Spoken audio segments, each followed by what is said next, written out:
Le mari regardait un combat de boxe quand sa femme a éteint la télévision. Furieux, il lui a cogné la tête contre le mur. Ayla connaissait son caractère emporté et craignait qu'il ne la frappe de nouveau. Malgré la douleur, elle a verrouillé la porte de la chambre à clé. En examinant sa blessure, elle a constaté un saignement à l'arrière du crâne. Son mari buvait depuis longtemps et l'avait frappé à plusieurs reprises, et elle a refusé de lui ouvrir. Peu après, il s'est réveillé sur le canapé à cause d'un bruit. Il est entré dans la cuisine et a découvert que le hachoir à viande tournait à vide.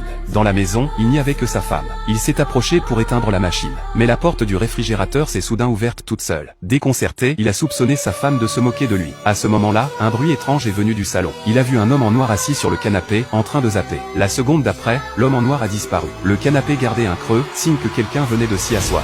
Alors qu'il se posait des questions, l'homme en noir est apparu derrière lui. Au moment même où l'homme en noir a lancé son attaque, Ayla s'est réveillée dans la chambre et a vu du sang sur l'oreiller. Elle a touché l'arrière de sa tête et a senti que la plaie saignait encore. Quand elle est descendue demander de l'aide, elle a découvert que son mari était déjà mort. L'homme en noir se tenait près du corps. Paniquée, Ayla a fui à l'étage. Mais l'homme en noir l'a projeté violemment, et elle a perdu connaissance. Après l'appel d'un voisin, la police est arrivée sur les lieux. En voyant la scène, les agents ont été choqués. Aucune trace d'effraction n'a été trouvée dans toute la maison. La manière dont le meurtrier était entré est devenue un mystère. Le lendemain, l'inspecteur Chiao est allé interroger Ayla à l'hôpital. Après sa fausse couche, Ayla était en état d'effondrement et ne pouvait pas coopérer. Faute de preuves d'une intrusion extérieure, Laura a soupçonné Ayla d'être la meurtrière. 15 jours plus tard, Ayla est sortie de l'hôpital et est rentrée chez elle. La nuit, les lampadaires se sont mis à clignoter, et l'homme en noir est réapparu. Ayla a couru en bas et a verrouillé portes et fenêtres. À l'aube, elle a cloué des planches pour condamner toutes les issues. Sa sœur n'a pu entrer que par la fenêtre pour la voir. Ce jour-là, Ayla s'apprêtait à faire une lessive quand une douleur aiguë a soudain traversé sa blessure à la tête. En touchant l'arrière de son crâne, elle a constaté que la plaie n'était toujours pas refermée. À ce moment-là, dans la vitre du lave-linge, elle a vu le visage d'une femme inconnue. L'homme en noir a traîné cette femme et l'a jetée au sol.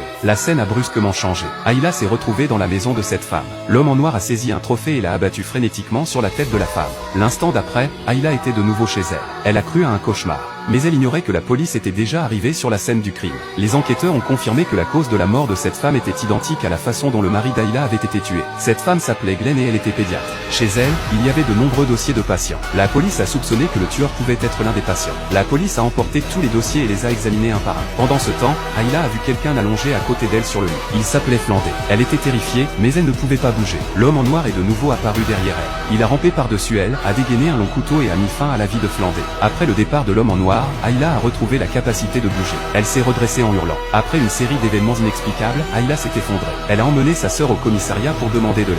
L'agente Laura n'a pas cru à son récit. Elle s'est même moquée d'elle en disant qu'elle ressemblait à une folle. La sœur d'Ayla a répliqué avec colère et a exigé que Laura vienne constater sur place. Elle a ajouté que, s'il n'y avait aucun meurtre, on pourrait alors les envoyer en hôpital psychiatrique. Ayla a retrouvé l'adresse de Flandé sur internet. Laura a donc été contrainte d'emmener les deux sœurs, avec l'inspecteur Chiao, pour vérifier. Lorsqu'elles sont arrivées devant l'appartement de Flandé,